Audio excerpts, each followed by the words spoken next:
আপনারা সকলে অবগত আছেন, 8টি উদ্দেশ্যে আমরা এখানে একত্রিত হয়েছি।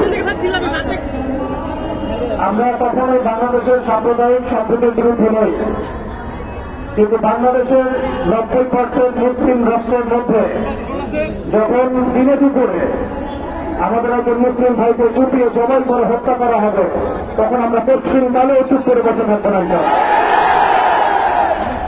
আমরা সর্বপ্রথম আমাদের প্রশাসন, সরকার এবং উদ্বোধন কর্তৃপক্ষকে বিনয়ের সাথে অনুরোধ করতে চাই, এই সন্ত্রাসী সংগঠন ইসলামকে অনতিবিলম্বে বাংলাদেশের মাটি থেকে বহিষ্কার করতে হবে। এই জঙ্গি জুজুর ভাইয়ের খেলা অনেক হয়েছে, বাংলাদেশের মুসলিম শান্তিকামী মুসলিম, কিন্তু এমন কোন পদক্ষেপ আপনারা নিতে যাবেন না বা ভুল করবেন না যাতে বাংলার তাওহীদি জনগণ আবারও থেকে ওঠে।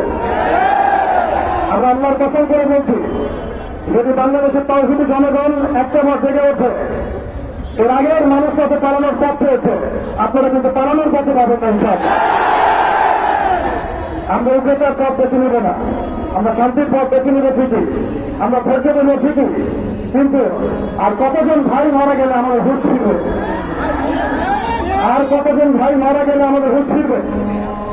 আমরা আমাদের উদ্বোধনী কর্তৃপক্ষদের বিনয়ের সাথে অনুরোধ করব, যারা দিনে দুপুরে আমাদের মুসলিম ভাইদেরকে এভাবে রাস্তার মধ্যে কুপিয়ে হত্যা করেছে, জমাই করেছে, এবং নৃশংস শয়তানি এবং সন্ত্রাসী কর্মকাণ্ডের তীব্র নিন্দা এবং প্রতিবাদ জানানোর পাশাপাশি আমরা এর উপযুক্ত বিচার দাবি করি।